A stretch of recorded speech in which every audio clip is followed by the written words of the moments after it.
Bueno, ahora, dentro de eso, hoy, como les digo, ingresamos en economía internacional y vamos a ver cosas que son muy interesantes. Primero, ¿qué es la globalización? A ver, ¿quién quiere contestar qué es la globalización? La interconexión entre diferentes culturas mundiales. La interconexión entre diferentes culturas mundiales. Muy bien, ¿qué más? ¿Algo que es la globalización? Los textos históricos existe actualmente la formación de un conjunto de valores o de ideas económico-políticas compartidas. Me gustó mucho ese proceso histórico. ¿Pero cuándo empieza el proceso de globalización? Y hay discrepancias. También empieza fuertemente a partir del fin de la Segunda Guerra Mundial, pero... ¿Y vos cuándo decís que empiezan? Y hay quienes argumentan que desde que se empezaron a plantear los términos del mercado mundial, ¿Cuándo fue eso? Yo me animaría a decir que la expansión colonial el siglo XV tiene mucho que ver con esto, ¿no? Porque cuando digo, a ver, al final Marco Polo y Cristóbal Colón fueron grandes exponentes de los procesos de globalización en su tiempo también. Bueno, primero, acá tenemos distintas definiciones de globalización, que esto les va a quedar en la presentación. Acá tienen ustedes distintas definiciones de globalización, porque vamos a ver la del Banco Mundial. Y habla de interdependencia creciente de los países que surge de la integración cada vez mayor del comercio, las finanzas, los pueblos y las ideas en un mercado global. Está bueno esto porque tiene como su nombre el que hablaba de, no sé quién usó la palabra cultural. Vos. No es solamente el proceso de globalización un proceso que tiene que ver con el comercio y con la economía, sino, como decía muy bien él, tiene que ver con otros factores más. Para Mintzberg, dice que existe evidencia de la creciente dependencia que existe en el mercado, configurada por una intrincada red en la que se conjugan los avances tecnológicos, las inversiones de capitales, la creciente competitividad del comercio internacional, la internacionalización monetaria y financiera. Y vamos a ir a la última, que ustedes tienen todas, la intensificación de las relaciones globales, el progreso técnico de decisiones políticas de liberalización del comercio mundial. En general, el proceso de globalización empieza a crecer después de la Segunda Guerra Mundial, porque ustedes recuerden que al final de la Primera Guerra Mundial y la crisis de los años 20 y el crack del 29, el mundo se cierra mucho. Recuerden, empiezan en todos los países estos procesos son de importación, de economías cerradas. En Argentina se empieza a partir de los años 30, se profundiza con la aparición del gobierno de Perón. Empiezan a aparecer muchas más regulaciones en el mercado, pero no solamente a partir de Perón, porque, por ejemplo, el Banco Central, la Junta Reguladora de Granos, el INB, o sea, hay un montón de organismos reguladores que aparecen a partir de los años 30. Ese proceso en muchos países empieza a perder intensidad y se empiezan a abrir a partir de los años 60, 70, pero profundamente a partir de los años 90 es cuando empieza a irrumpir con más fuerza el proceso de globalización, sobre todo impulsado por la revolución de las tecnologías de información, ¿no? Entonces empieza, el cambio tecnológico, para CEPAL, por ejemplo, uno dice, ¿qué es lo que explican los cambios de era o los cambios de época? Es el cambio tecnológico, es el progreso técnico. Y podemos decir, como dicen estas definiciones, que el proceso de globalización se profundiza a partir de los años 90. Y ahí empieza a verse, ya con Nico lo van a ver seguro, un montón de teóricos que piensan esta erupción del proceso de globalización y hasta especulaciones que hacen distintos teóricos sobre, por ejemplo, el fin de la historia, si se termina el concepto de Estado de Nación. Bueno, claramente hoy podemos analizar si esos pensadores tenían razón o no, qué ha pasado, qué pasó en la pandemia, qué pasó en la pospandemia. Por ejemplo, los conflictos armados que hay hoy, el caso, por ejemplo, la guerra de Ucrania-Rusia, que es un típico conflicto de otra época, pensamos que ya no iban a ocurrir más, hay un conflicto bélico de más de un formato anterior. O sea, hay como un mundo que coexiste o convive, ¿no?, en este proceso de globalización, y hoy ya también podemos ver los problemas o las fallas que tuvo, qué pasó, y bueno, eso es algo para analizar. ¿Querés agregar algo? Sí. Un dato. Hablaban varios dijeron un proceso histórico. Sí.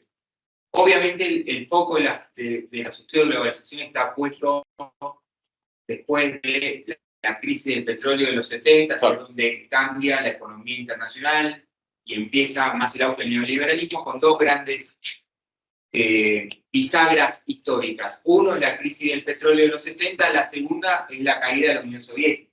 Totalmente. Ahora, los estudios históricos de la globalización hablan de olas, que están muy vinculados a lo que decía Gabriel de el factor tecnológico.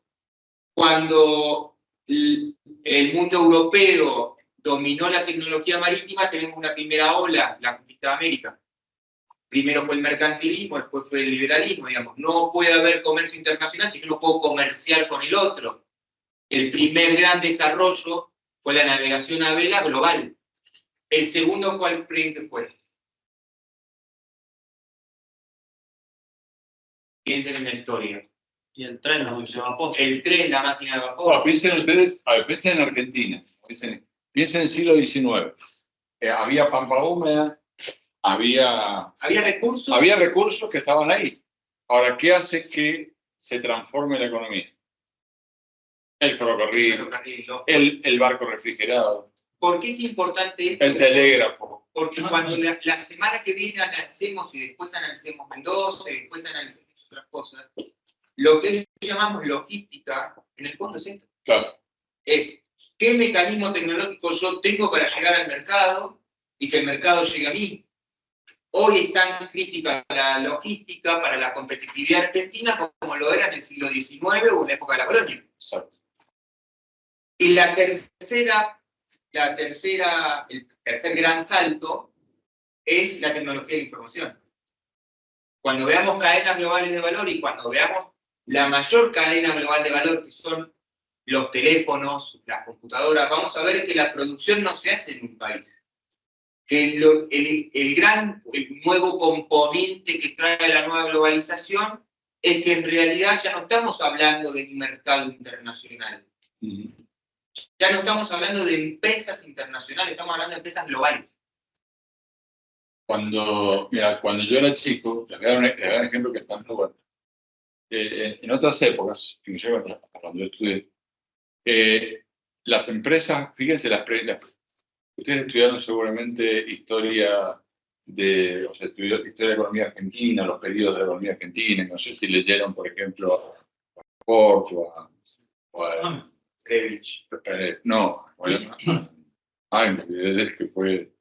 Bueno, ustedes habrán visto, por ejemplo, que en esa periodicidad que ustedes vieron, por ejemplo, en la época de Frondizi empiezan a llegar, el gobierno de Frondizi empiezan a llegar las principales. Es un gran proceso de inversión extranjera. Es un proceso de desarrollo exógeno, ¿no? Porque se acaba el capital local, que caracterizó el proceso de desarrollo endógeno de Perón, y el de Frondizi es de desarrollo exógeno. Y empiezan a llegar las grandes inversiones extranjeras. Por ejemplo, cuando las heladeras empezaron a aparecer las heladeras, los automóviles, todo ese proceso de desarrollo, de crecimiento y de llegada de marcas extranjeras. Ahora, esas empresas multinacionales llevaban adelante el modelo llamado de multiplanta, ¿no? Por ejemplo, el Ford Falcon es un ejemplo de eso. El mismo auto, con la misma matriz, se llevaba a un montón de países de mercados cerrados y como el cambio tecnológico era muy lento, ese modelo, con pequeños cambios, se podía vender un montón de años. Lo que bien dice Nico es que de ese modelo de empresa multinacional, transnacional, pasamos a un modelo distinto, que es lo que van a ver ustedes en la clase que vienen con Nicolás, donde hoy el teléfono, como él bien decía, una notebook, un avión, un automóvil. Vos decís, ¿qué significa hoy un automóvil argentino, o brasileño, mexicano o francés? 20%.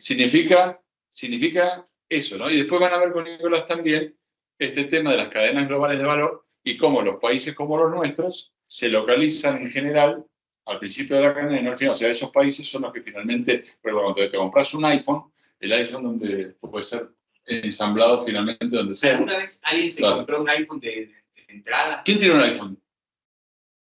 Vos, fíjate de qué país es. Acá dice California. ¿Qué dice de California? Que diga, ¿Dice made in California? ¿Dice hecho en California? no, no dice. Sin embargo, Diseñado en California. sin embargo, ese puede ser hecho donde quiera, en Malasia, finalmente. Pero el contenido fuerte de valor está hecho en California. Bueno, eso lo hablamos con Nicolás Anaquel. Luego, mañana, para la casa que viene, les traigo la cadena del iPhone. Para todos. Sí, No, pero eso es muy importante que entendamos. ¿Saben por qué? Escúchame, en la discusión y en el debate, la señora tiene que ir a Argentina, para todos ustedes, esto es muy importante, porque vos decís, hay que integrarse al mundo. Y la gente, por ejemplo, Pro Mendoza, hay que integrarse al mundo, hay que trabajar en Pro Mendoza. Vayamos a una feria. Bueno, hay que ver en realidad hoy productos terminados, hay que ver. Vos no necesariamente vendés productos, bienes terminados, podés vender bienes intermedios. O sea, en la cadena de valor, es decir, yo puedo ser especialista en chasis, especialista en motores, especialista en software. O sea, hoy hay que ver en las cadenas de valor dónde vos te enganchas, pero eso lo verás.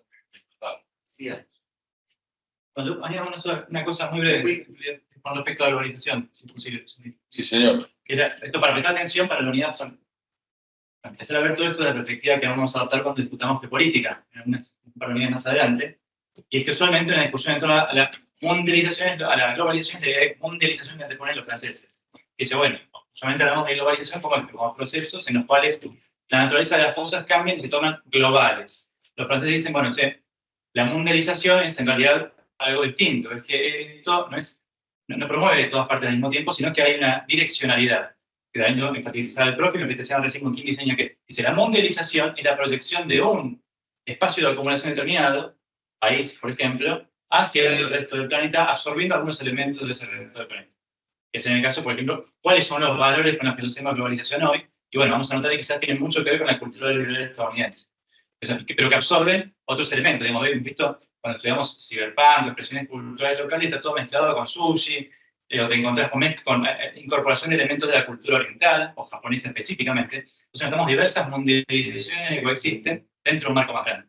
Digo esto para que empecemos a ver, desde las dos perspectivas, una globalización como algo que parece general, provenir de todas partes a la vez, o una nueva identidad que parece ser como homogénea, y otra que nos dice, che, aquí hay un montón de procesos que son direccionados, por algún motivo. Y ahí entran las relaciones de fuerza, de poder, quién produce qué, quién diseña qué, quién fabrica qué otro, y qué lugares van quedando para cada uno de los que están insertos en esa mundialización. Digo, piensen a la vez globalización y mundialización, que creo que va a ayudar a enriquecer todo lo que digan los profesores, para prestar atención a estas cosas para adelante. Muy bueno tu aporte, y ahora quiero que vean esta definición de Habermas, más ligado al pensamiento crítico.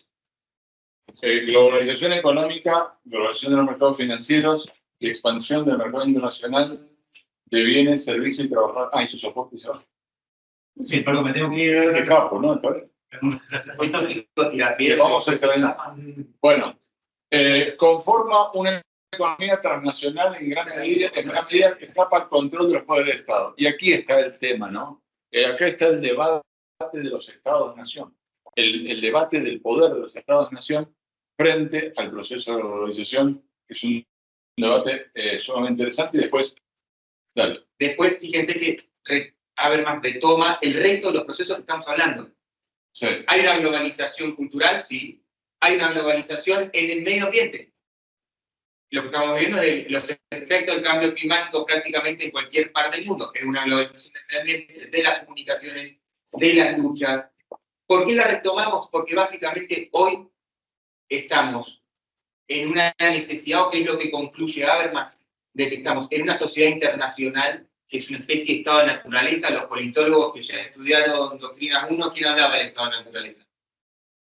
Los contractualistas. ¿Cómo? Los contractualistas. Los contractualistas, Hobbes. Estamos volviendo a que la escena internacional es un estado de naturaleza. ¿Por qué? Porque no tiene regulación y que empieza a haber dos necesidades básicas, que es la de coordinación y la de regulación. Entonces, ponemos esto sobre la mesa porque enseguida vamos a ver los organismos, vamos a debatir hasta qué punto esos organismos, tanto para la economía como para la política internacional, están teniendo... Si me dejas, Gaby, no, ahí no vas a poder. Te digo, sí, vamos a ver. Vamos a ver. No, ya está. No, sí. Dale. Sí, dale. Si nosotros vemos el proceso actual, por ejemplo, en Medio Oriente, hay un organismo que puede regular el conflicto bélico, que ahora lo vamos a ver, pero es el Consejo de Seguridad de las Naciones Unidas, que está impedido de actuar. Hoy lo que vemos es una respuesta coordinada, no regulada. Podemos tener una clase específica con un especialista en Medio Oriente, pero fíjense cómo esto empieza a impactar en el análisis que ustedes pueden hacer de la situación actual, pero también del proceso histórico. ¿Sí? ¿Dónde hay coordinación? ¿Dónde hay conflicto? ¿Dónde hay competencia? ¿Dónde hay regulación? Causa del proceso de globalización, lo hemos visto: avances tecnológicos, liberalización del comercio, progresiva, sistemática expansión mundial de las empresas transnacionales, y esto no es menor, la desintegración del sistema socialista. Fukuyama y el fin de la historia. ¿Se acaba la historia? No, se acaba la historia dialéctica, dos yo les digo, que van compitiendo contra sí mismos. En esa época, la sensación de fin de la historia de la caída de Fukuyama estaba ahí, ¿no? Porque había una sensación, cuando la caída de la Unión Soviética, había una sensación muy especial en el mundo, que después, bueno, demostró... Hasta el 2003, sí, hasta la invasión de Irak, sí, se podría decir, o yo era chico y sentía como que sí, es Estados Unidos, sí. Y todos vamos a entrar a Estados Unidos. Este es un mapa que después lo vamos a ver, pero para que entiendan la globalización. Prácticamente todos los países del mundo forman parte o participan de las cadenas de valor globales. ¿Quiénes no participan? Sudán, Sudán del Sur, Chad, ¿sí? Bueno, pobre Paraguay, en realidad no hay datos, pero sí participa. Pero todos en alguna medida participan de las cadenas globales de valor. Los azules, mientras más azul sos, más adentro, más importante sos dentro de la cadena global de valor, mientras más rojo, más marginal, pero participás igual. ¿Sí? Pasamos por esto, ya lo vimos. Claro.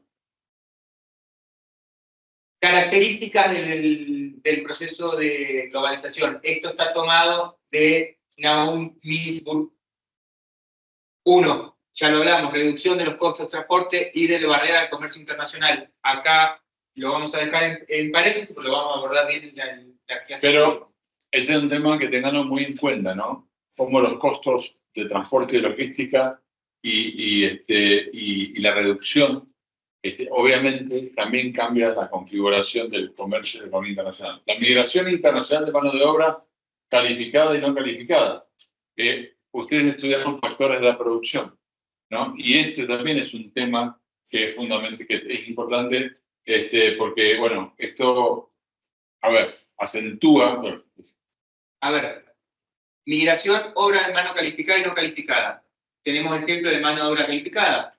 Vos sos un investigador, estudiás, no sé, biomecánica del deporte, y conseguiste una beca, te fuiste a Estados Unidos, tenés una green card, desarrollás tu trabajo como investigador, pero en los Estados Unidos. Ahora, si vos sos un obrero no calificado, ¿cómo pasas a los Estados Unidos? ¿Cómo vas a los Estados Unidos?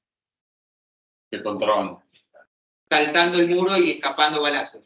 Bueno, ¿hay una migración de obra calificada y no calificada a nivel internacional? Sí.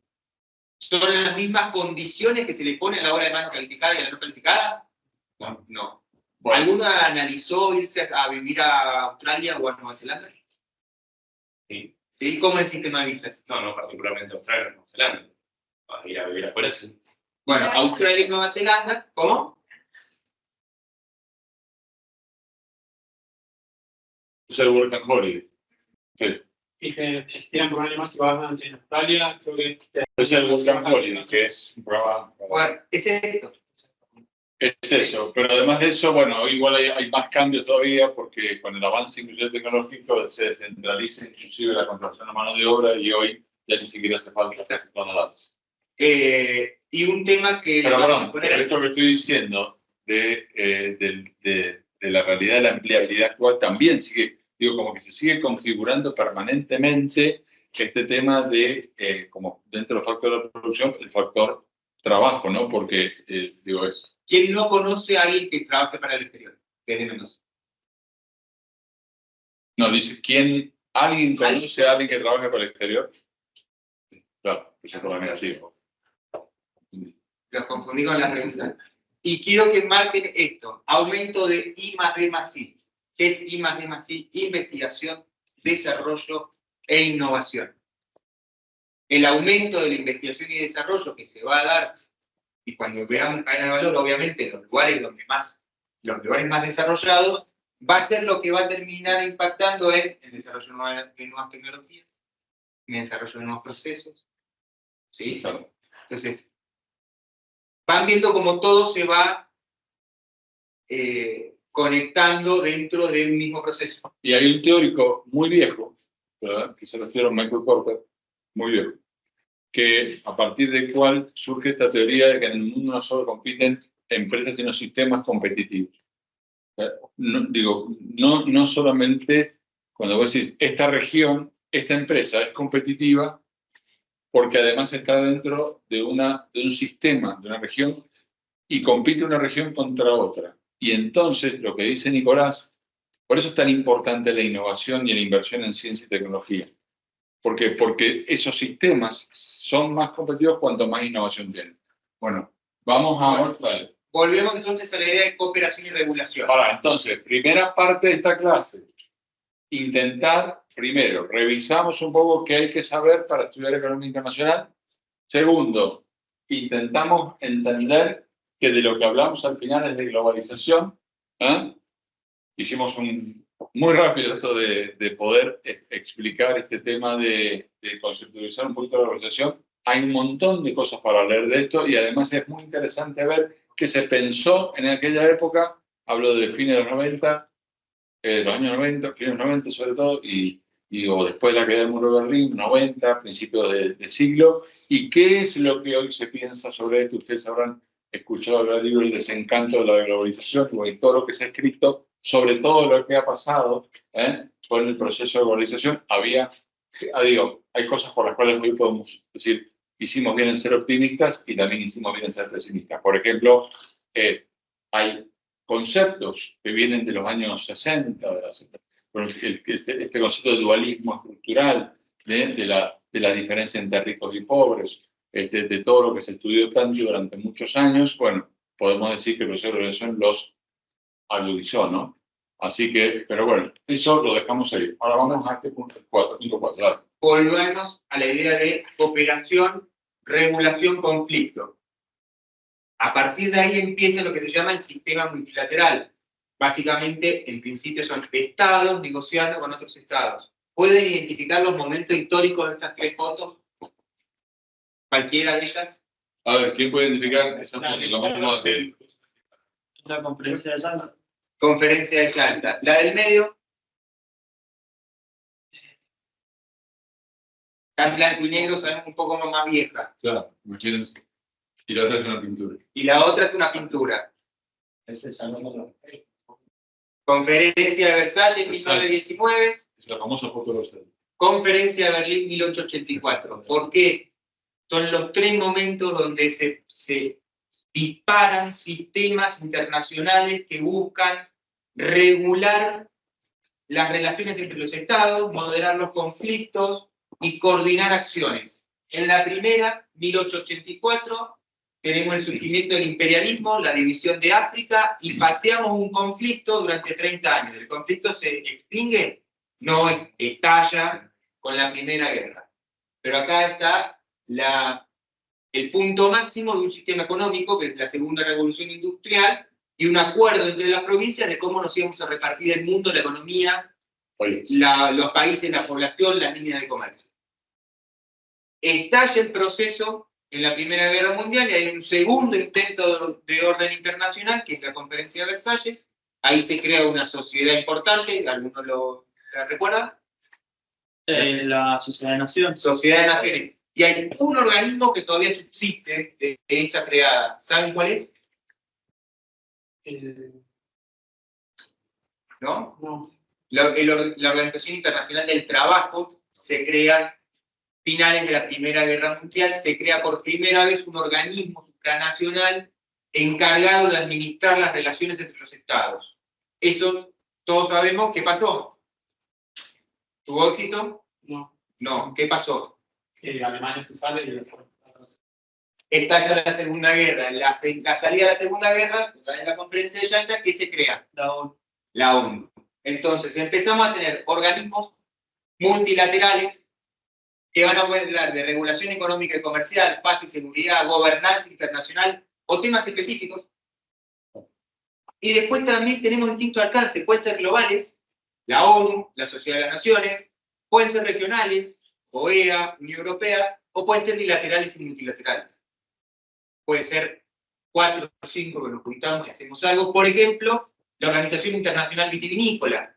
¿Cuántos países son? 30. Que busca, ni siquiera regula el comercio del vino, sino que establece buenas prácticas para el vino. La OPEP. La OPEP. Claro. Sí. No tiene una lógica regional, no tiene una lógica global, tiene una lógica de intereses. Un interés. ¿Sí? Acá lo puse no para que lo lean. Eso, ahí ustedes pueden ver, bueno, claro, ahí tienen una sola diapositiva cómo funciona todo el sistema. Todo el sistema de Naciones Unidas. ¿Qué es lo que va? Fíjense que acá, no lo van a ver, pero acá dice Fondo Monetario Internacional. Y por acá va a hablar de Banco Mundial, que es el sistema de Naciones Unidas, hoy es el más grande, sigue siendo el único supranacional. Después podemos debatir más, pero para que ustedes vean un sistema global y un sistema regional. Hay una diferencia también de mecanismos, porque este gráfico es horrible, pero este es el sistema de la OEA, de la Organización de Estados Americanos. Acá lo único que falta en todo este sistema es el BID. ¿Por qué el nombre BID? Porque lo vamos a ver. Ahora lo vamos a ver. Ahora. Cómo el mundo crea estos organismos de desarrollo. Entonces, primero y principal, volvemos al punto de 1945, hay un nuevo orden mundial. Ese orden mundial está básicamente dividido en la dicotomía capitalismo-comunismo.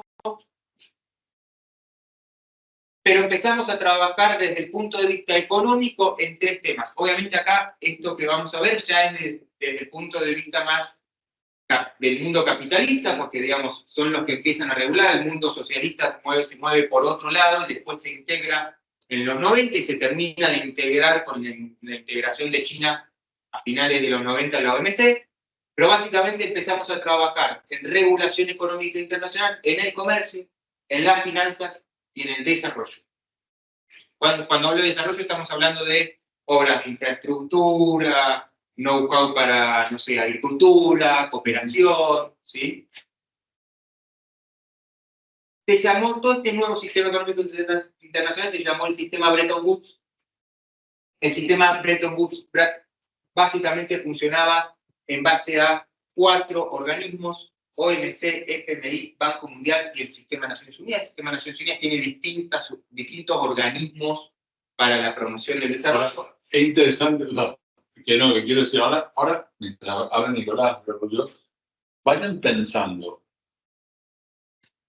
su imagen de estos organismos hoy y las razones por las que arrancaron. Y en dónde radica o no radica su poder. Claro. Vamos pensando en términos de poder.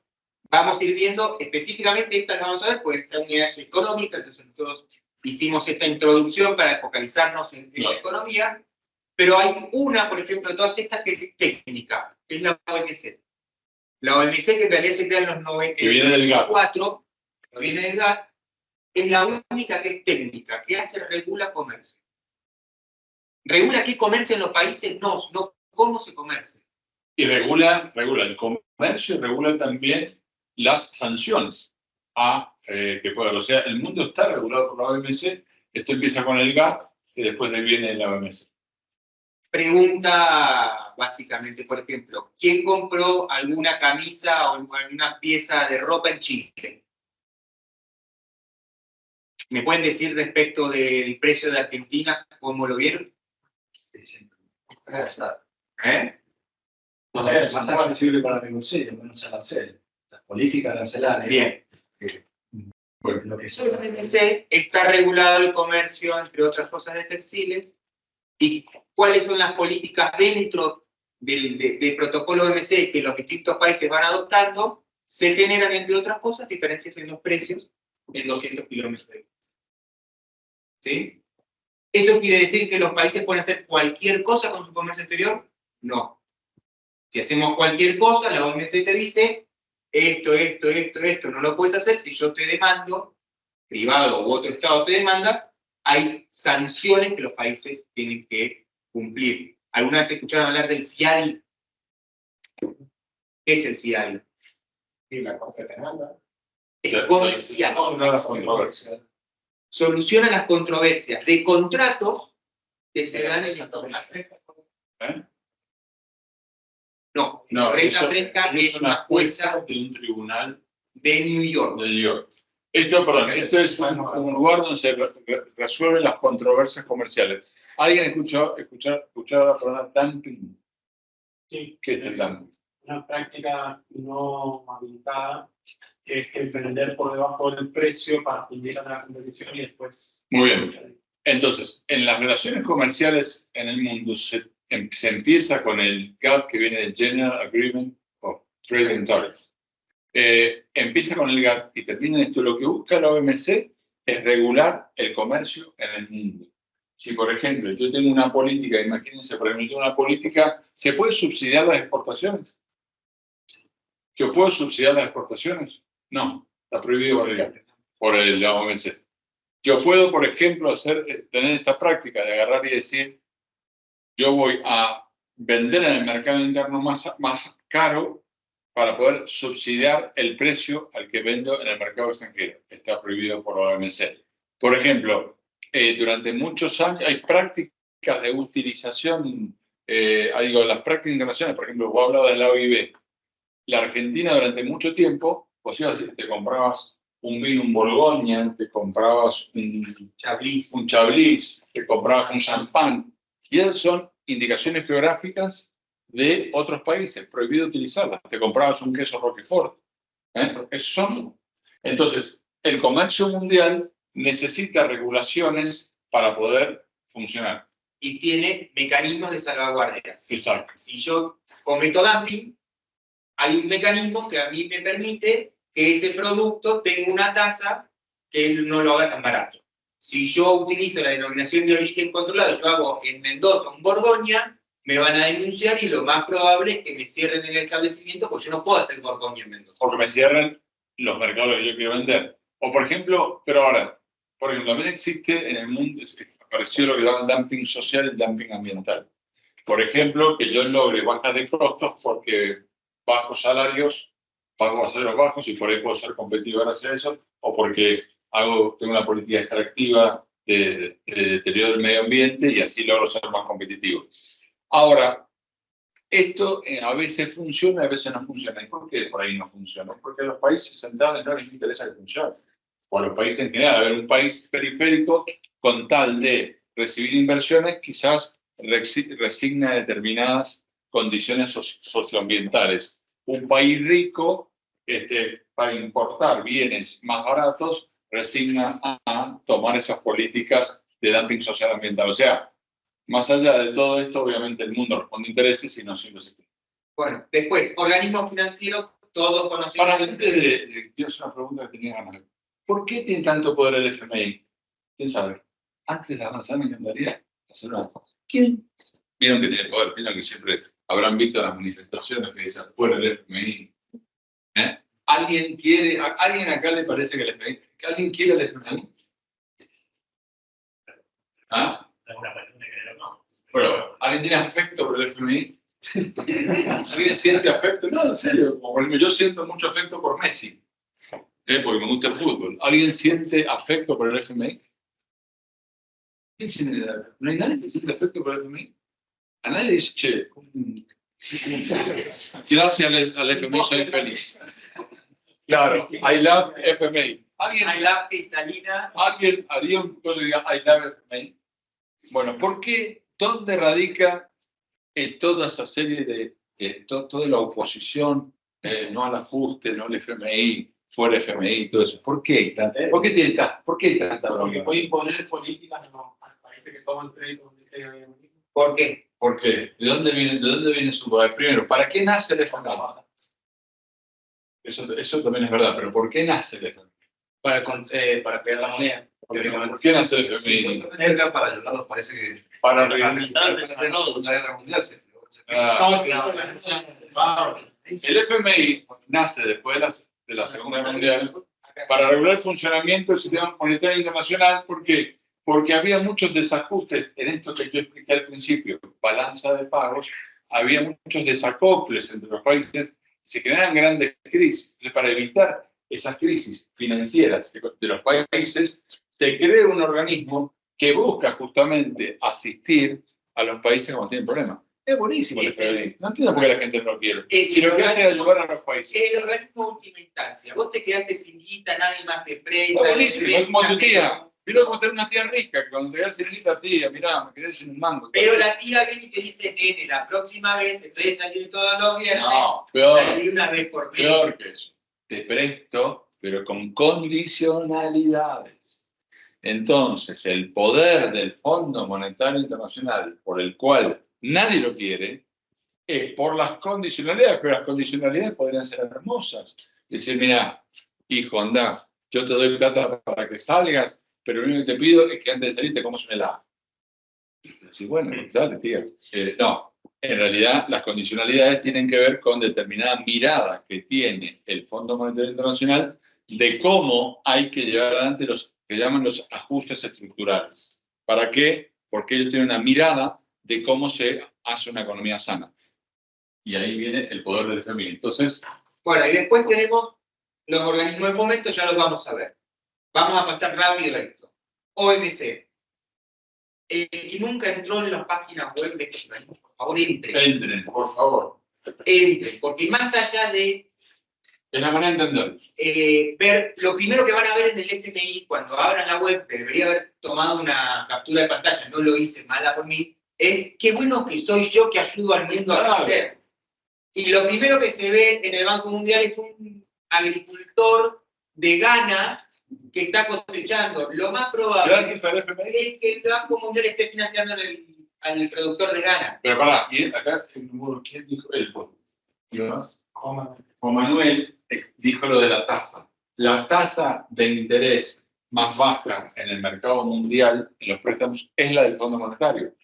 4%, ¿no? Es la tasa, del 4%. Es la tasa más baja. Por eso, me acuerdo cuando en un momento Macri salió a tomar un préstamo, Macri dijo, ¿pero cómo? Estoy tomando un crédito a la tasa más baja. Entonces viene todo eso. Ojo, ahora tenemos un gobierno nacional que tiene la filosofía que recomienda el Fondo Monetario. Entonces, el Fondo Monetario recomienda estas políticas de ajuste estructural como única manera de salir de las crisis, y presta una tasa muy baja, mucho más baja que la tasa de mercado. Por lo general, las tasas de referencia a nivel internacional hay tasas de referencia sobre cómo se financian, por ejemplo, los bancos, cómo yo me financio con otro banco o me financio con el Banco Central. Ejemplo, la BATLA. ¿Sí? Este es el costo que yo tengo de financiarme. Bueno, a nivel internacional, el costo que uno tiene de financiarse son dos. Las tasas del FMI o lo que paga la Reserva Federal de los Estados Unidos. Esas son las dos grandes referencias. Entonces, no hay dinero más barato que el que te presta el FMI. Pero te impone las condicionalidades. Perdón. Por ejemplo, ¿qué es el riesgo país? La diferencia entre los bonos argentinos y los bonos argentinos. Se considera ¿Cuánto más vos pagas respecto a lo que está pagando la Reserva de los Ese Estados Unidos? coeficiente se llama beta, mide eso. Bueno, ¿Sí? pero yo quería decir algo. Bueno, ya hablamos un poco de la OMC. Es el único organismo internacional que se dedica a normas económicas. Los objetivos tienen los acuerdos tienen tres objetivos: ayudar a que las corrientes comerciales circulen con la máxima libertad posible. Si alguna vez escucharon la ronda de Doha, es un acuerdo que se intentó hacer que fracasó, donde los países centrales buscan la liberalización de los bienes industriales y los países subdesarrollados buscan la liberalización del comercio y los bienes agrícolas. ¿Por qué? Porque los industriales son más competitivos en los bienes industriales y nosotros somos más competitivos en los agrícolas. Digamos, no porque seamos ninguno ni muy bueno ni muy malo, nos movemos por interés. Alcanzar gradualmente una mayor liberalización mediante negociaciones y establecer mecanismos de solución, que es lo que hablábamos acá. Aspectos positivos, hay resolución de conflictos, y no es que lo hace Estados Unidos. Bueno, Gabriel y yo negociamos, por ejemplo, vía OMC una tasa antidumping hace 5 años, y nos fue muy bien. Con el ajo a Brasil. Porque entraba, ahí está, ahí tiene un buen ejemplo. Entraba ajo chino a Brasil subsidiado. Y entonces eso hacía que los importadores chilenos quisieran comprar el ajo mendocino. Pusimos la denuncia, o sea, no Pro Mendoza, yo era presidente de Pro Mendoza y él trabajaba ahí. Ahora a mí me echaron de Pro Mendoza y sigue trabajando. Bueno, y bueno, joven. Bueno, ¿dónde está? Más barato. No, ¿dónde está? No, bueno, pusimos a través de la Cancillería, obviamente, hicimos todo esto. Y funcionó. Pero bueno, perdón, dale. Bueno, negativos, obviamente un poder desequilibrado. ¿Quién tiene más poder dentro de la OMC? Los que más comercian, los que mueven los flujos mundiales. La liberalización no significa que voy a mejorar el bienestar de las poblaciones necesariamente. No estamos incluyendo otros temas que son importantes, como por ejemplo lo que decía Gabriel, la pararancelaria. Hoy las grandes pararancelarias mundiales en los próximos 5 años van a ser las ambientales. Totalmente. Sí. No, ¿qué son pararancelarias? Vos tenés barreras arancelarias, que cuando pones un arancel, o una pararancelaria, que, por ejemplo, yo digo, bueno, sí, te pongo arancel 0 para exportar determinado producto a mi país, pero te pongo una norma fitosanitaria que te mata. Entonces, mira, vos podés importar vino con 0% a mi país, pero ¿sabes qué? El vino no tiene que estar hecho de uva. No, te voy a poner una que hoy Argentina podría hacer. Argentina hoy está importando vino de Chile. Sí. Ustedes saben que vino granel. El vino chileno, la regulación chilena permite incorporar hasta 7% de agua. Y la regulación argentina, si no me equivoco, hasta 2%.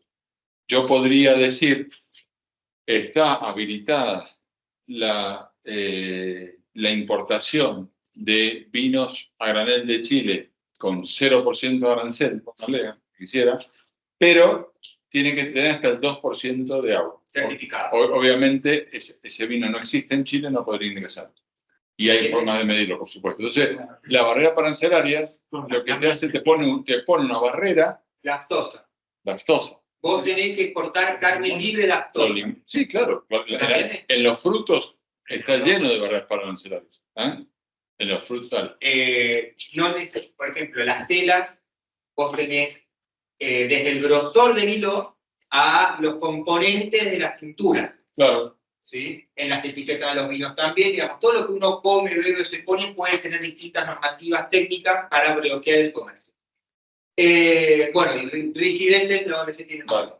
Sigamos. Fondo Monetario. Bueno, acá viene lo que les decía del Fondo Monetario. Es la institución central del sistema monetario internacional y se crea, como les decía, con el objetivo de poder asistir a los países cuando tienen problemas de desajustes en sus cuentas. Bueno, fíjense, evitan crisis del sistema. No, pero ahora, hablando en serio, contribuir al buen funcionamiento de la economía mundial, evitar crisis del sistema, financiar temporalmente a los países, financiar temporalmente en esos desajustes que les decía yo, en la balanza de pagos, te asisten. Fomenta el crecimiento del comercio mundial, a estabilizar el valor de la moneda. Este es otro tema, te ayuda a estabilizar el valor de la moneda cuando hay una fuerte devaluación o un ataque a tu moneda, el fondo te presta y vos podés contraatacar ese ataque y estabilizar tu moneda. Los que estudiaron economía, cuando nosotros entramos en crisis en el 98, sufrimos un ataque especulativo que venía efecto tejido en el 95, México, después atacan Rusia, después atacan Turquía, después atacan Brasil, y cuando Brasil devaluó, hasta el FMI le decía a Argentina, por favor devaluá. ¿Por qué? Porque no había guita posible que el FMI tirara para defender el valor que tenía la moneda. Bueno, ahora déjame un segundo. Entonces, repasando, cooperación monetaria internacional, estabilidad del tipo de cambio, sistema multilateral de pagos, y ayuda a los países con problemas de balance de pagos. Y acá viene el tema. Hasta ahí los objetivos son todos positivos o no son positivos. Y encima la tasa de baja, como decía Juan Manuel. Sin embargo, dale. ¿Dónde está el truco? En la composición del directorio. 185 miembros de la Asamblea General son parte del FMI. Argentina lo es, tiene acciones. Ahora, ¿Quiénes son los dueños de una empresa? ¿quiénes son Los accionistas. Los accionistas. los que ponen más guita? Porque el FMI no crea plata. ¿Quién crea plata? Los estados. Entonces, ¿quiénes son los que le dan plata al FMI? Estados Unidos, Japón, Alemania y Reino Unido. Y esos son Y los demás, que dice 5, ¿No? dice 5, ¿qué más? Estados Unidos, Japón, Alemania y Reino Unido. Tenés razón, son 5. Falta Francia. Francia. Sí, Francia. No, pues me lo comí. Bueno, falta Francia. Exactamente. Y Francia. Pero escúchenme una cosa, esto es muy importante. Primero, los dueños del banco son los accionistas. Y los accionistas determinan. Por eso, por ejemplo, ahora, ¿qué hace Milei para conseguir, o Toto Caputo, el ministro, para conseguir? Van a ver a Estados Unidos porque es el que más pesa en el fondo. Y si, por ejemplo, si un presidente de Estados Unidos dice, apoyamos a ese país a salir, ¿sabe? Por eso, en la época de la crisis de Macri, fue en 2017, 18, esa crisis financiera, hay una asistencia muy fuerte a Argentina, etcétera. La tasa era baja. Bueno, que después podríamos hablar si estudiamos política económica, como ha hecho Argentina para crecer en los últimos años, vía endeudamiento o emisión, así estamos hoy, porque digo, todos los gobiernos de hace muchos años van o vía endeudamiento o vía emisión. El que critica al que se endeuda es porque emite, y el que critica al que emite es porque se endeuda. Pero bueno, la realidad es que el poder del fondo radica en dos cosas. Primero, en quiénes son sus accionistas. Y segundo, en las recomendaciones y en las condicionalidades. Es como cuando vos tomas un préstamo en el banco, que el banco te pone condicionalidad y te va controlando. Las misiones esas del fondo las controlan. Y claramente no son políticas de tipo keynesiano, ¿no? Son políticas ortodoxas. Son financieras. Son como lo que está pasando en Argentina. De hecho, esto que está haciendo el gobierno argentino es una típica recomendación del fondo. Por eso la recesión, por ejemplo, hoy. La recesión no es una mala praxis del gobierno, es algo que ha buscado el gobierno para bajar la inflación. Y es una recomendación de todos ortodoxos. Bueno. A todo esto, métanse en la página del fondo, porque sí. En el fondo van a encontrar las estadísticas oficiales de todos los países. Entonces, cuando vean no solamente lo que hacen, sino el poder de la información que tenemos. ¿Por qué? Porque cuando nosotros somos parte del fondo, aceptamos proveer información al fondo de cierta característica. ¿Cuándo salimos? Cuando intervenimos en INDEC.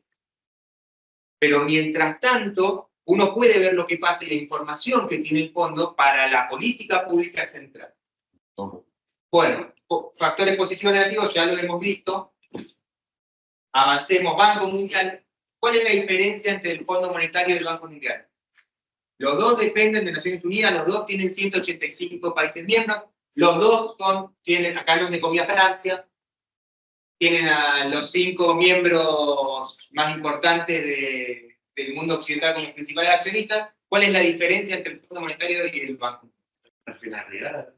Totalmente diferente, claro. El Banco Monetario trata más de la inversión, el desarrollo de los países que...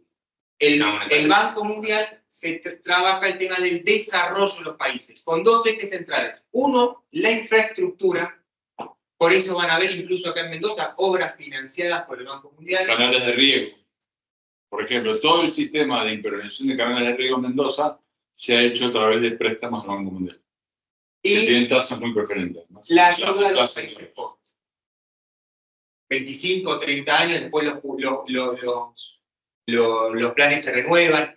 Una de las principales políticas que impulsó el Banco Mundial después de la crisis del 2001 fue el plan Jefes y Jefas de Hogar. Como después de la crisis prácticamente el Estado había implosionado, el Banco Mundial dijo, agarremos todo ese financiamiento social que tenemos dando vuelta, lo reacomodamos y sale la primera política de asistencia directa que fue jefes y jefas de banco. Entonces ahí tienen ustedes dos ejemplos importantes del Banco Mundial, que vamos a ver lo que es el IFC, la Corporación Financiera Internacional, que es parte del banco, pero el banco tiene, digo, entonces desarrollo de infraestructura, que ustedes vienen, por ejemplo, hay un plan muy importante dentro del gobierno de Mendoza, el PROSAP, que es un programa para desarrollo de infraestructura. Y en Mendoza, si hay alguien que sea, no sé, de Rivadavia, San Martín, cualquier departamento más agrícola, habrán visto esos canales de río totalmente impermeabilizados con hormigón. Bueno, el objetivo, justamente, ahí tienen ustedes grandes obras de infraestructura. Diques, por ejemplo, ¿ah? Y en cuanto a lo que decía Nico, es muy importante para que ustedes sepan, el origen de los planes tan criticados fue después de la crisis, donde el gobierno de Dualde arrancó, que fue cuando en Dualde, ¿se conocen ese momento de la historia? Que si en 2001 cae la Rúa, hay una serie de presidentes que duran muy poquitito, y después... El que depositó pesos, recibió pesos. Claro, no, y después digo, se elige entre los... En la asamblea se lo elige a Dualde, que había sido el candidato contra De la Rúa en el 99, que termina siendo el presidente designado por la asamblea. Bueno, Dualde, digo, que viene después de la devaluación, después de la crisis, arranca él con la... No, Tiene que evaluar. Él devalúa, perdón, se generan situaciones social muy, muy graves, peor que la actual inclusive, y yo creo peor que la actual. Sí, yo era ministro de Economía de Mendoza. Tenía pelo, antes tenía pelo. ¿Ah?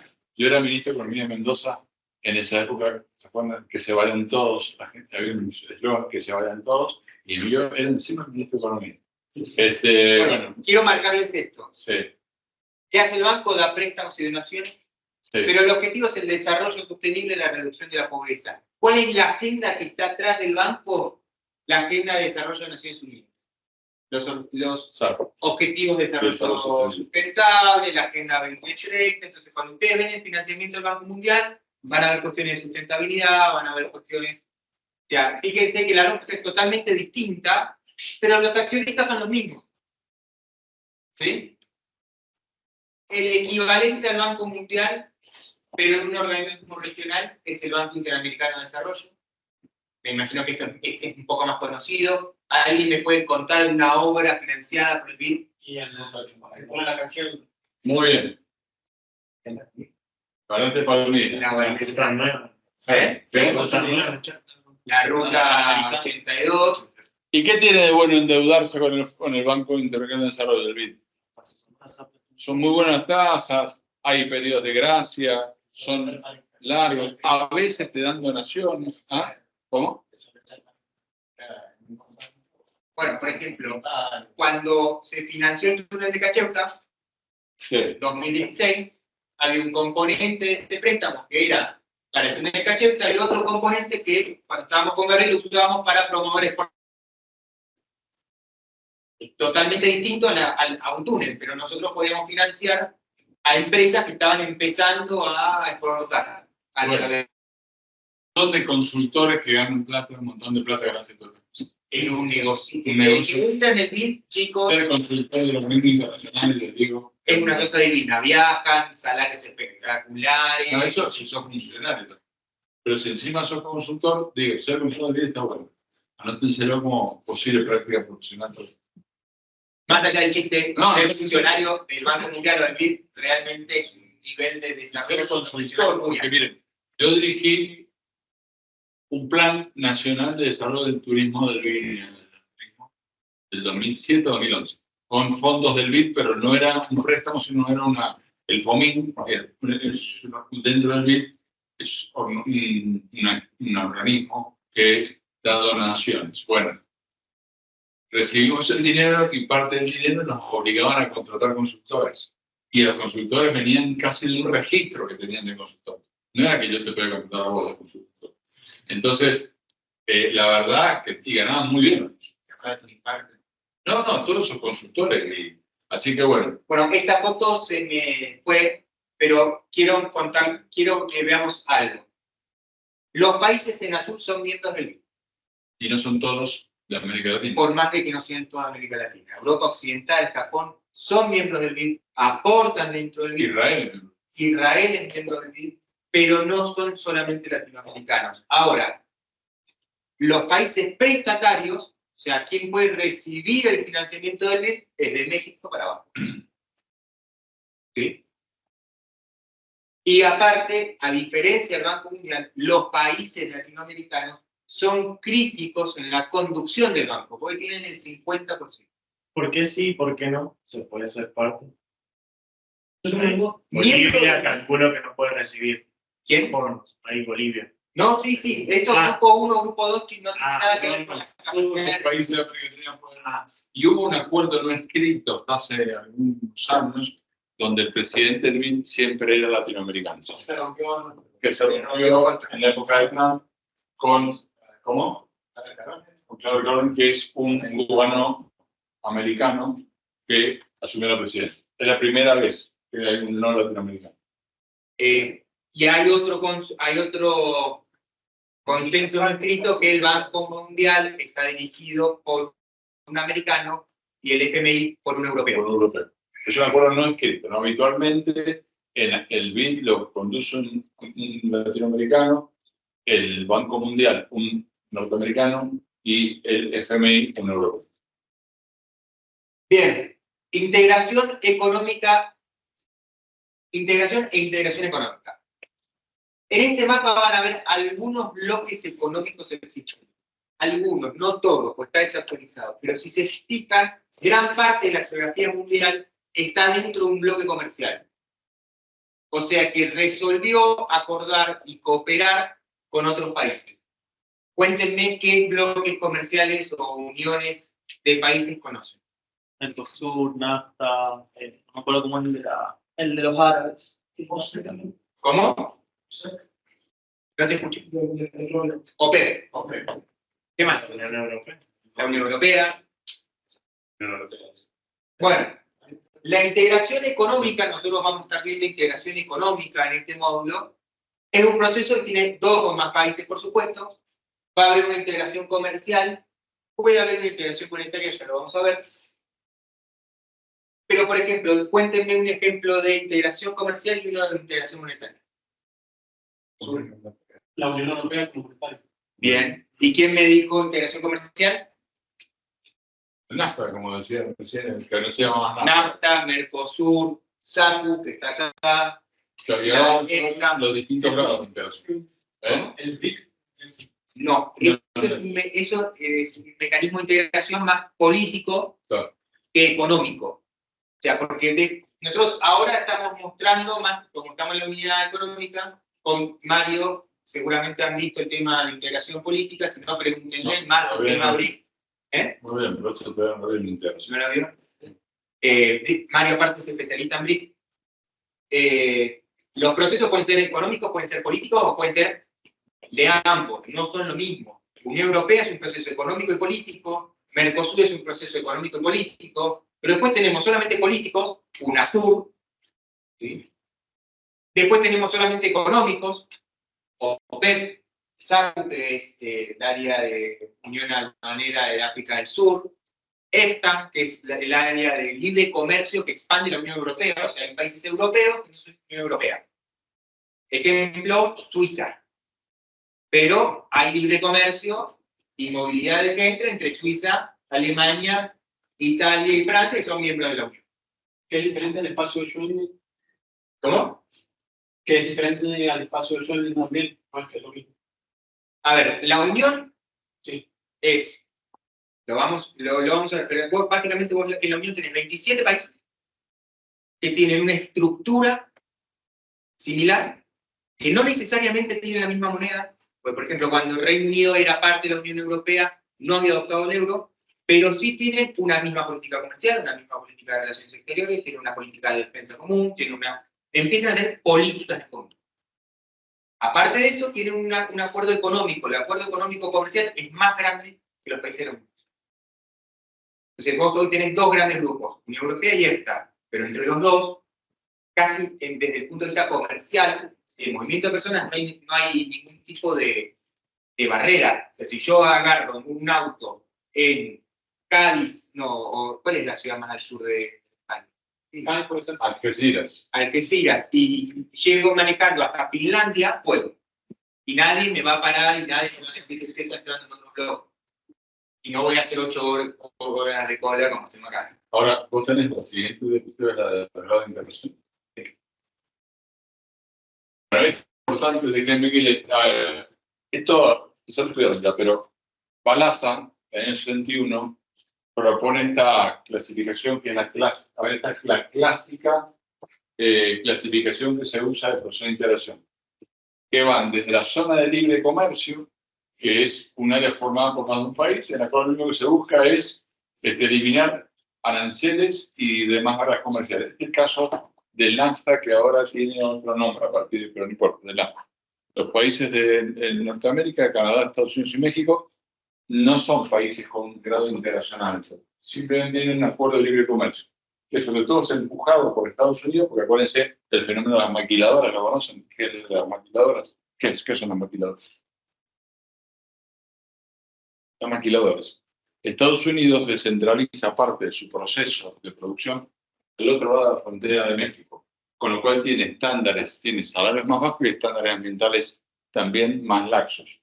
Entonces vienen las empresas, dicen, este proceso que es más intensivo en mano de obra, lo llevo a la frontera y después lo vuelvo a integrar. O, por ejemplo, vienen ciertas empresas y se localizan en México, donde la mano de obra es más barata, para después poder vender en el resto del mercado. Estados Unidos, a ver, el grueso del comercio exterior de México es con Estados Unidos. Debe andar más o menos en el 80%. O sea, prácticamente es un país que todo se lo exporta a Estados Unidos. El grueso de lo que va a dar Nicolás la semana que viene, cuando va a dar todos los procesos de localización y deslocalización, la mayoría, muchas empresas, por ejemplo, ¿qué le conviene hacer a una empresa? Muchas empresas que no son de Estados Unidos van y se instalan en México y se exportan a Estados Unidos. Ahora, esos acuerdos también tienen normas de origen. Normas de origen. ¿A qué se refiere con normas de origen? Vamos a poner el caso de una empresa alemana, Mercedes-Benz, una empresa alemana, que se instala en México. ¿Sí? ¿Cuál es el objetivo de Mercedes-Benz? ¿Vender Mercedes-Benz en México? ¿En Estados Unidos? No, en Estados Unidos. Obviamente. Entonces, se instala en México para vender a Estados Unidos. Pero, ahora bien, perdón, pero es una trampita, porque para el inversor extranjero, la decisión de localizar una industria en un lugar o exportar del país de origen tiene que ver con un montón de factores, entre otros lo de logística, entre otros las barreras arancelarias, etc. Entonces, ¿qué hace? La Mercedes-Benz podría directamente exportar autos de Alemania. Pero, ¿qué hace? Se localiza en México, abarata costos o simula incorporar procesos y para exportar a Estados Unidos libre de aranceles. Entonces, ¿qué hacen los países para evitar que pase eso? Ahora sí. Se pone lo que se llama una normativa de calidad, una normativa de origen o de valor agregado. Sí. ¿Qué significa? Que el acuerdo te obliga a vos, para que sea un producto del país, en este caso mexicano, que entre con 0 arancel en los Estados Unidos, a agregar valor en México. ¿Cuánto? Mientras más importante sea tu mercado, más te piden esa cláusula de agregado de valor. En Estados Unidos, para entrar a Estados Unidos en la Unión Europea, vos tenés que tener cerca del 40-45% del valor hecho en el país donde vos firmaste. ¿Se entiende? Entonces, Mercedes-Benz no puede simplemente mandar autos hechos a México y desde México venderlos. Tiene que poner una fábrica, tiene que poner componentes, tiene que comprarle a otras automotrices mexicanas. Con todo eso, abaratar más el costo de lo que le significaría producirlo en Estados Unidos para justificar ir a México. Obviamente, si vos lo podés exportar directamente desde Alemania a precio competitivo, todo esto no lo haces. Ahora, ¿cuál es el...? Ahora, si vos tenés 20 y 25% de aranceles al ingreso de un auto y empezás a pensar hacer una inversión de varios centenares de millones de dólares para tener una fábrica. Ahora, miren cómo se entrelazan todos estos intereses. Ustedes dicen, pero ¿cuál es el interés de Estados Unidos en que se instale una fábrica alemana o japonesa en México? ¿Cuál podría ser? No, pero ¿por qué le interesa? ¿Cuál es el beneficio? Tenemos más baratos los productos. Ese es uno. Eso podría ser uno, Pero pero eso podría sobre todas las bajar cosas, el arancel, esos empleos que crean esa empresa en México son menos mexicanos queriendo entrar a Estados Unidos. Entonces, a Estados Unidos también le conviene que se localicen. Digo, es un entramado de intereses. Y tenés otra cosa más. Esta fábrica que está en México, del otro lado de la frontera, lo más probable es que compre servicios tecnológicos y de innovación en Estados Unidos. En Estados Unidos, obviamente.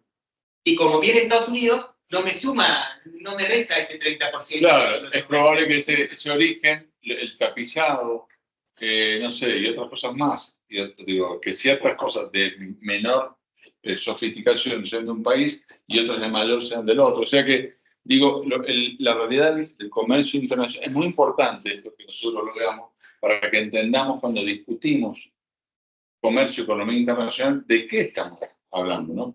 Bueno. ¿Saben cuál es una de las principales provincias damnificadas por la falta de acuerdos comerciales en Argentina?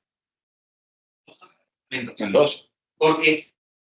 Comercio a la cual se le agrega el establecimiento de un arancel externo común con los terceros países no socios. O sea, nos integramos y a su vez establecemos un arancel externo común y cobramos, como pasa en el Mercosur, por ejemplo, que Argentina, Brasil, Paraguay y Uruguay tienen un arancel externo común con respecto a terceros países. El tercero, ahora vamos a ver dónde está ubicado el Mercosur. Perdón, ¿el arancel externo común se aplica a un tipo de bien en particular o a todo? Muy buena pregunta. Puede ser completo o incompleto. Claro. Por lo general, todo eso, los países tienen intereses, entonces vos podés poner uno que sea, bueno, el arancel externo común madre es del 18%, de hecho el del Mercosur es del 18%, y después tenés y hay excepciones hacia abajo o hacia arriba. Por eso se dice que es una unión aduanera incompleta. Hacia arriba llegamos al 33-35% en muchos de los productos que nosotros Claro. Después tiene el mercado común, que es una unión aduanera en la cual se libera la circulación de los factores productivos, considerando como tales el capital y el trabajo. ¿Hay libre circulación de factores productivos en el Mercosur? Absoluta. ¿Ah? No la hay. No la hay. No, si yo quiero irme a trabajar y a vivir a Brasil, no es automático.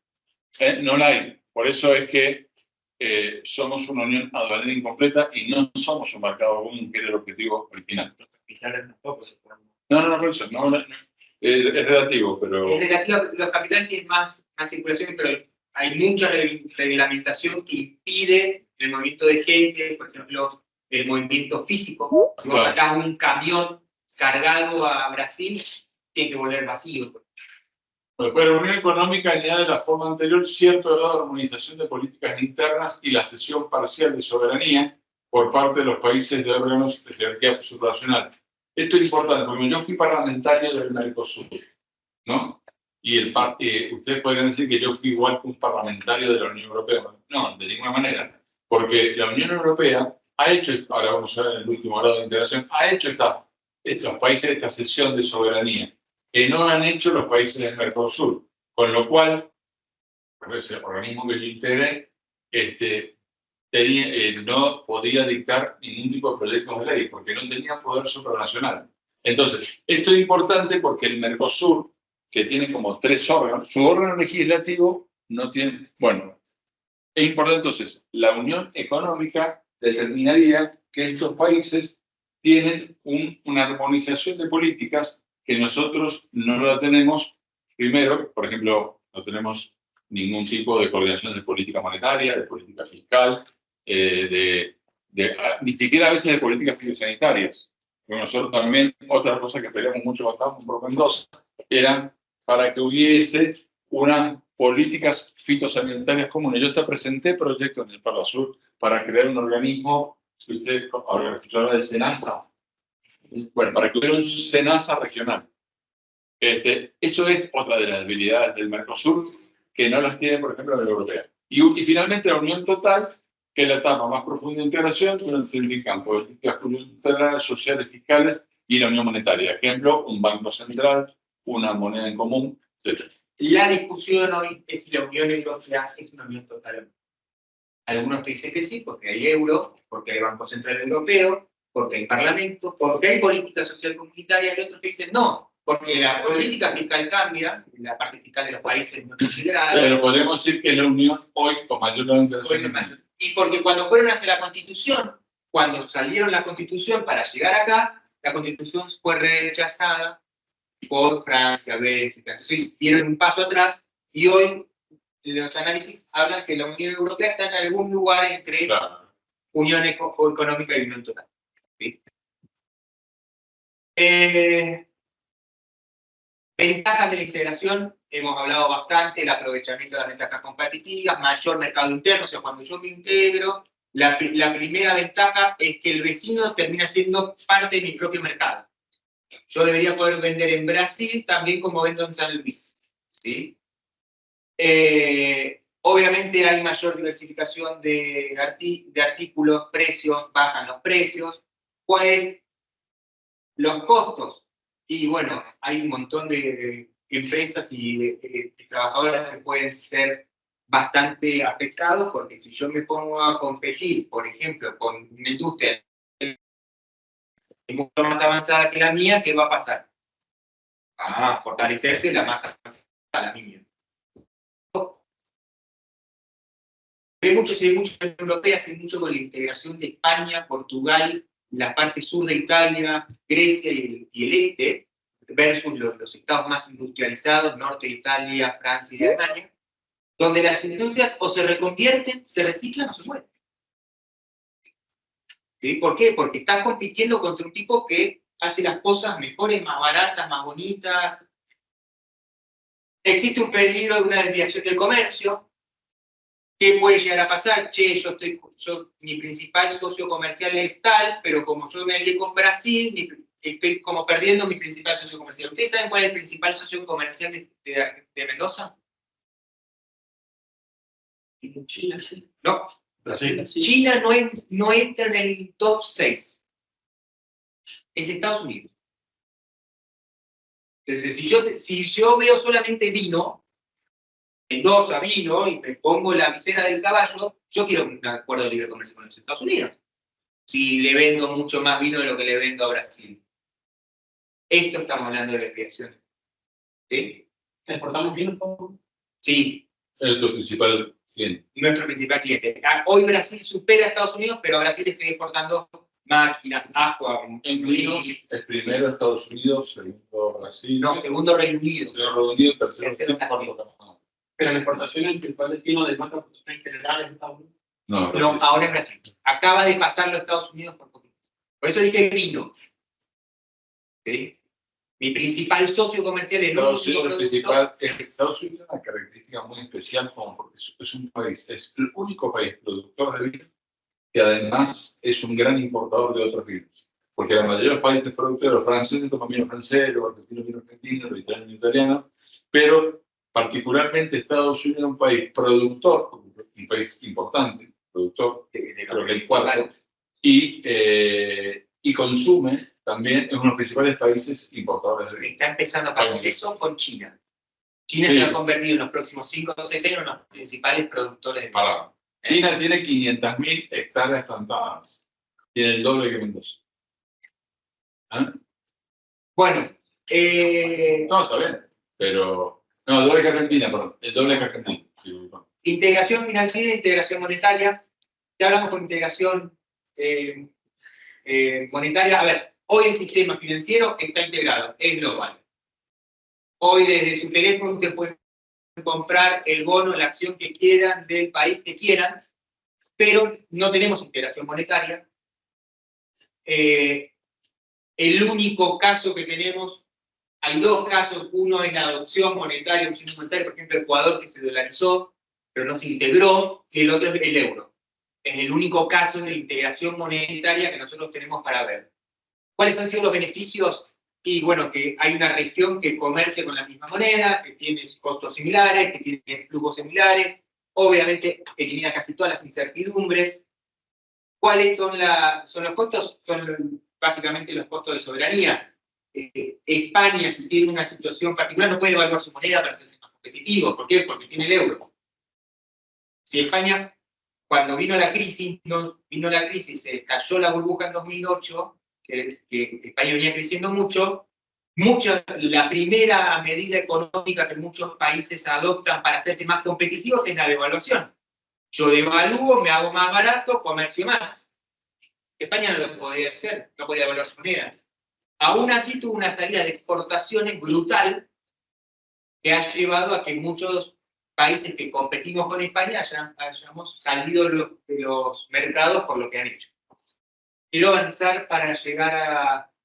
Después esto lo van a ver la teoría del Mundell del 61 de cómo llegar a una liga monetaria, qué es lo que debería tener. ¿Sí? Pero quiero pasar. Vamos a Latinoamérica. Acá, ahora vamos a entrar en Latinoamérica y vamos a mencionar una serie de organismos políticos y económicos. Y acá les pido que prestemos mucha atención porque nosotros cuando hablamos de integración y vamos a lo concreto, la Unión Europea, además de tener movilidad de factores, además de tener un montón de... Porque si algunos de ustedes tienen ciudadanía europea, tienen el programa de Erasmus, que pueden ir de un país al otro, a estudiar, etcétera, etcétera. Cuando ustedes van al comercio, Europa comercia alrededor del la Unión Europea alrededor del 65% entre sus países. Y cuando van, por ejemplo, al mecanismo de integración que tiene Asia, alrededor del 50% lo comercian entre ellos. Nosotros no superamos el 12%, 13% del comercio intra latinoamericano. Ahora vamos a ver los organismos y vamos a ver lo que fue ALAL, que es el primer organismo que busca la integración en 1960, después vamos a ver al LADI, y vamos a ver un montón, en 1980, y vamos a ver un montón de organismos políticos y económicos, mucho más que los de cualquier otra región del mundo. Sin embargo, hay algunos que dicen, en realidad, Andrés Malamud, que lo vamos a tener invitado, dice que creo que dice que el realidad que triunfó es la desintegración. Sí. Ahora les voy a contar algunos invitados que ya tenemos confirmados para el curso. Entonces, dale. Esto que decía Gabriel. Fíjense la cantidad de organismos de integración que tiene América Latina, y no son todos, pusimos algunos porque básicamente me cansé. Y fíjense la cantidad de organismos versus la Unión Europea. Y lo están poniendo, ¿sí? Es más, tenemos a veces hasta Boca River, por ejemplo, tenemos UNASUR y PROSUR. O CELAC. O CELAC. Entonces tenemos los que crean los gobiernos más a la izquierda, los que crean los gobiernos más a la derecha. Cuando la integración es entre estados, estamos de acuerdo, la integración debería ser entre estados, debería ser estable, si cambian los gobiernos no debería pasar nada. No debería ser con eso. Latinoamérica no se le va a hacer decir. No, es que América Latina está mal politizada, ¿no? Porque muchos líderes latinoamericanos primero se llenan la boca con el tema de la patria grande, es una frase hermosa que viene de la época de Bolívar. Viene de la idea de Bolívar y esa. Esta idea de patria grande es una idea hermosa, pero la realidad es que no hacemos nada para que sea grande. Un segundo, que así no me hacemos la idea. Primero que tenemos eso. Y después, el problema que tienen estos líderes que hemos tenido, por derecha o por izquierda, es que creen que la integración es entre clubes, son clubes de amigos. Entonces, si me gusta el presidente del país al lado, me integro. Y si no me gusta, me desintegro. Entonces, por ejemplo, a Lula le gusta integrarse con unos países, y hablemos de Brasil, que es el país líder, él tira la integración de un lado. Llega Bolsonaro, la tira hacia el otro. En Argentina llega un presidente, la tira. La verdad es que los países serios deberían tener estrategias de política exterior de largo plazo y estables, porque eso es lo que debería haber. Y la integración, al final, no se crea para los gobiernos, para un gobierno de turno. ¿Se crea para qué? Para que haya más comercio, para que haya más integración de los pueblos. Le da más estabilidad geopolítica a las regiones. A partir de la creación del Mercosur, la geopolítica en la región ha mejorado, porque la relación entre Argentina y Brasil, que era siempre tensa, mejoró mucho. O sea, los procesos de integración tienen muchísimos aspectos positivos. Muchísimos aspectos positivos. En América Latina se ha politizado, mal politizado. Ahora sí podemos empezar. Bueno, estos son un poco lo que decía Gabriel recién. las exportaciones intrarregionales respecto del resto de del mundo. El ejemplo que te iba a poner es mientras nosotros estábamos en cumbre de Mercosur, besito presidente argentino, besito presidente brasileño, mientras estábamos hermano patria grande, nos poníamos restricciones al comercio de cerdos y de peras manzanas. Y vos te juntabas, y vos te juntabas con los funcionarios, o hoy nos pasa que no podemos hablar con el SAC, porque no podemos hablar, porque no confiamos, porque no nos queremos, porque no, los argentinos son toda una manga de felices, no, los chilenos que no saben nada. Y es así, y eso pasa en las cumbres, chicos. No es que mientras los presidentes tengan veto, los técnicos, que son el que te levanta o te baja la barrera, se matan. Se matan. Exacto. Bueno, esta es, como decía Gabriel, Al-Hadi es probablemente la más ambiciosa, probablemente la de más largo aliento, porque es la idea de Al-Hadi que viene en la década de los 60, y probablemente la que más éxito tiene desde el punto de vista técnico. ¿Por qué? Porque todos los acuerdos de integración económicos, comerciales, firmados en Latinoamérica desde el 80, se hacen todos a través de Al-Hadi. El Mercosur es un acuerdo Al-Hadi. ¿Se entiende? ¿Qué hizo Al-Hadi? Se sentó y dijo, señores, la normativa de la integración y del comercio para América Latina es esta.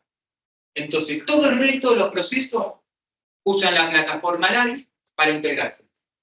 Argentina, el Acuerdo de Libre Comercio Argentina-Chile, Al-Hadi. Mercosur-Chile, Al-Hadi. Entonces, está en el núcleo de la integración latinoamericana. Tenía varios objetivos. Primero, un acuerdo de preferencias arancelarias regionales, o sea que dentro de Sudamérica y Latinoamérica tuviésemos preferencias respecto a otros países. Esto se logró. Después, acuerdos de alcance regional se lograron. Hay acuerdos de alcance parcial entre varios estados, por ejemplo, Mercosur más Colombia o Mercosur más México, también se logró. Pero el último objetivo, que es el que no está acá, que era el que se tenía que lograr en 2019, que era la zona de libre comercio de Sudamérica, está detenido. Ahora, esta es una de las pocas instituciones que no se puede destruir, porque si yo destruyo Al-Hadi o la hago desaparecer, tengo un efecto cascada sobre todos los siguientes. Esta es la que más conocemos nosotros. Mercosur. ¿Cuál es el hecho crítico de la cooperación del Mercosur? En la Declaración de Iguazú del 25. Ahí dame un segundo. En los años 80, cuando Alfonsín era presidente, Alfonsín la verdad que tuvo una enorme visión. Hasta los años 80 siempre había habido mucha tensión en la relación de Argentina y Brasil. Entonces, en realidad, la visión de Alfonsín, más allá de lo comercial, empieza por lo político. Alfonsín dice, yo tengo que estar una relación más estable con Brasil, y va a buscar Sarney, que es el presidente brasileño, y el primer encuentro es solamente de Argentina del presidente argentino y brasileño, esa famosa foto de Alfonsín y de Sarney. Esto fue impulsado sobre todo por Alfonsín, y tuvo esa visión de integración. Lo importante de esto es que empieza, y de hecho una mendocina, se llama Beatriz Nofal, googleenla, que si quieren, Beatriz Nofal, que es egresada de esta facultad, después estudió en Inglaterra. Ella fue la negociadora, digo, una técnica negociadora, bajo el que empezó en el gobierno de Alfonsín, a buscar los primeros acuerdos con Brasil. Lo interesante de esto es que firman el Acta de Integración Argentina en el 86, y después en Buenos Aires el Tratado de Integración, Cooperación y Desarrollo, y después, bueno, Alfonsín no se termina su mandato, y lo interesante es que después Menem, cuando llega al gobierno, en 1991, después ahí, pero en el 90 se firma el acuerdo de complementación en el marco de Al-Hadi, y lo que decía Nicolás está muy bien, todos los acuerdos que se firman por los países miembros de Al-Hadi tienen que estar bajo ese paraguas, y después tienen la obligación de darle esas mismas preferencias al resto de los países miembros. Si yo quiero encontrar un mecanismo para favorecer la integración de más países en América Latina, definitivamente Al-Hadi es el mecanismo. En el 91, se firma, igual hablo 2 minutos, igual ya me voy. Se firma el Tratado de Asunción y se crea el Mercosur. Y acá se integran Uruguay y Paraguay. Y lo interesante de esto, de la integración de Uruguay y Paraguay, estos 4 países, es que Uruguay y Paraguay son países muy pequeños frente a la enormidad de Brasil, que es un país gigante. ¿Aún ustedes conocen Brasil? Bueno, los brasileños acá. Brasil es un país mucho más grande que nosotros. De hecho, el estado de Sao Paulo tiene la misma población que Argentina. Y tiene la misma economía que Argentina. Y la misma economía, un solo estado, el estado más grande, por supuesto. El cuarto estado brasileño, que es el estado de Río Grande del Sur, que sería el comparativo de Mendoza. Mendoza tiene 15.000 empresas productivas y Río Grande del Sur tiene 100.000. Por eso, es un país industrial, poderoso, fuerte, pero bueno, se integran estos 4 países, después por problemas políticos posteriores, en un gobierno anterior quería incorporar a Venezuela en la época de Chávez, Paraguay lo objetaba, bueno, por un momento Paraguay quedó suspendido, entonces por un problema político tuvo un derrocamiento de un presidente. Hay una cláusula democrática que tiene el Mercosur.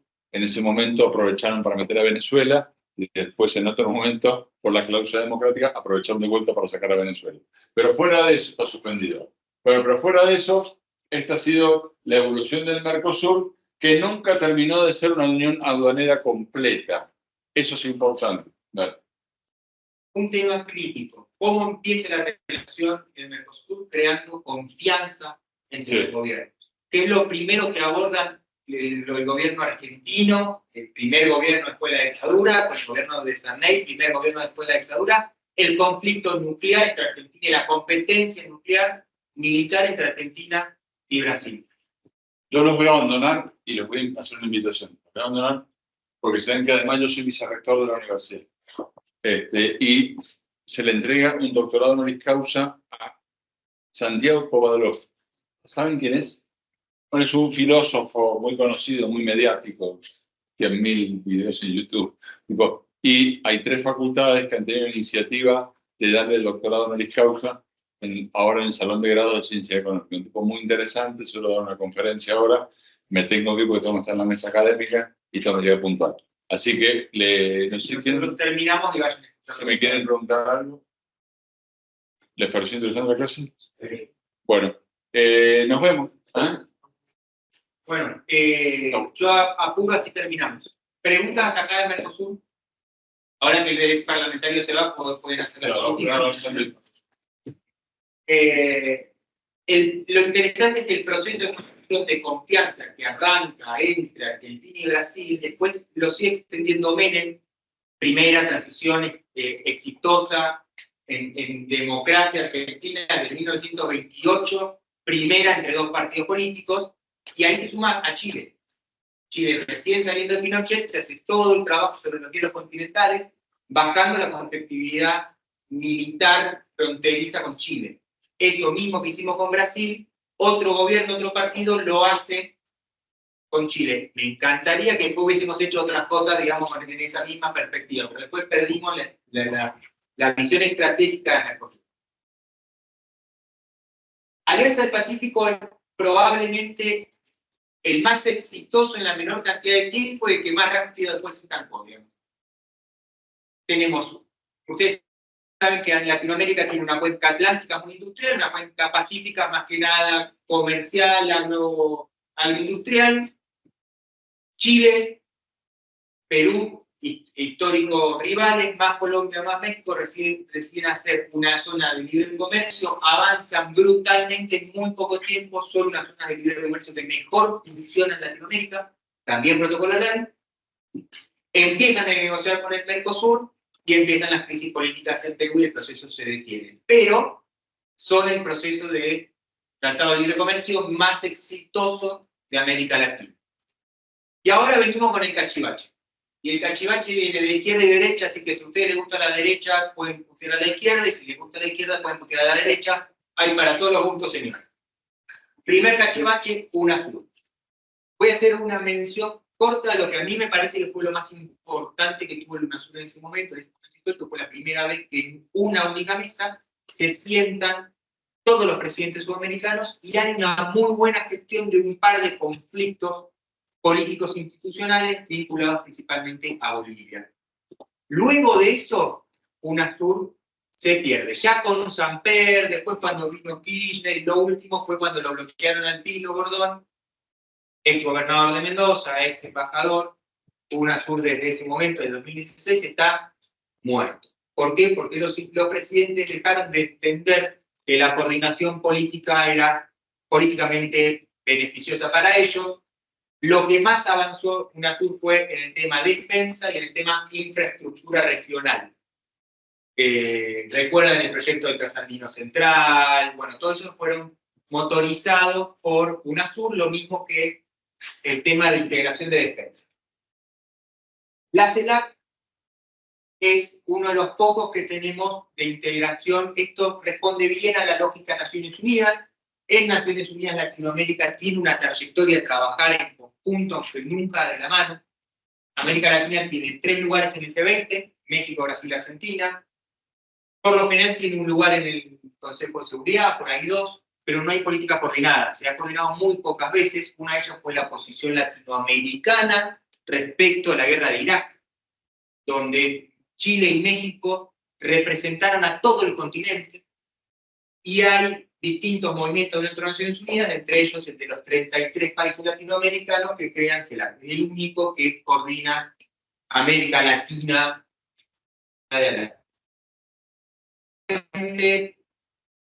Una manifestación, sí. Como una OEA sin Estados Unidos. Es una OEA sin Estados Unidos, sin Canadá. Acá, por ejemplo, está Cuba, que no está en la OEA.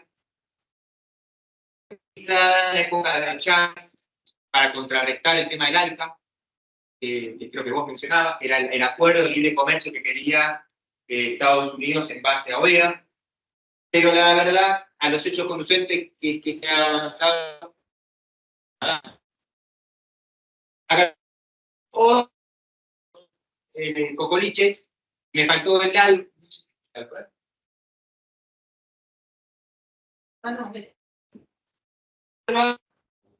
El grupo de países amigos de Venezuela, financiado por los petróleos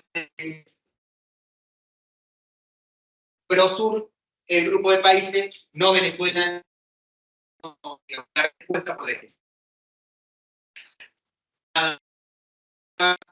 Tenía mecanismos de ayuda entre Venezuela, principalmente Cuba, Nicaragua, Bolivia, tenía que ver con financiamiento, tenía que ver con defensa, tenía que ver con energía, con lógico y con una fuerte crítica internacional por el rol no de Venezuela solamente, sino por el rol de Irán. Como ven, y volvemos, el proceso de integración latinoamericano es hoy inexistente. Lo pueden ver acá con la multiplicidad de factores. Lo que más avanzó el Mercosur en los últimos 10 años fue gracias a la negociación con la Unión Europea. O sea, para negociar con la Unión Europea, Mercosur tenía que cumplir estándares que no tenía, entonces se tuvo que poner en 3 años a la par de la normativa de la Unión Europea. Entonces, en ese sentido, el laburo que se hizo en Mercosur por debajo, no a nivel presidente, sino a nivel técnico, fue muy amplio, fue muy bueno, todo está frenado. Los acuerdos entre Mercosur y México, frenado. El acuerdo con Colombia, frenado. La incorporación de Venezuela y Bolivia al Mercosur, frenado. El acuerdo Alianza del Pacífico-Mercosur, frenado. Entonces, hoy los procesos de integración están empezando a ser vistos por muchos de los estados nacionales, y me refiero específicamente a Uruguay, que ya lo tiene como política de Estado, Paraguay, Colombia, como un lastre al desarrollo. Y cada vez es más fuerte la demanda de ciertos sectores de independencia de ese movimiento. Si ustedes preguntan a muchos empresarios mendocinos, le van a decir, lo peor que a mí me puede pasar es el Mercosur. ¿Por qué? Porque no me da plasticidad para negociar los acuerdos que a mí me sirven. Si vos le preguntás a los uruguayos, los uruguayos ya no quieren saber nada más con Mercosur, amenazaron varias veces para irse, los paraguayos lo mismo, pasa lo mismo con los peruanos.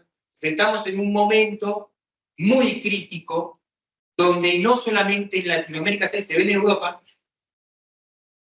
donde la respuesta de, por ejemplo, los agricultores europeos es más integración, pero integración en contra de otro. O sea, en contra del producto que viene de Brasil, que viene de Argentina, que viene del norte de África, pues tienen otros parámetros ambientales, otros parámetros de trabajo, de legislación laboral. Entonces estamos en un proceso raro para la integración, está mínimo en stand-by. La clase que viene, vamos a ver que no solamente estamos en el proceso de integración, sino que se están repensando procesos que creíamos que se habían llegado para quedarse como las de cadenas globales. ¿Dudas, consultas, preguntas? Bueno, nos vemos el viernes que viene.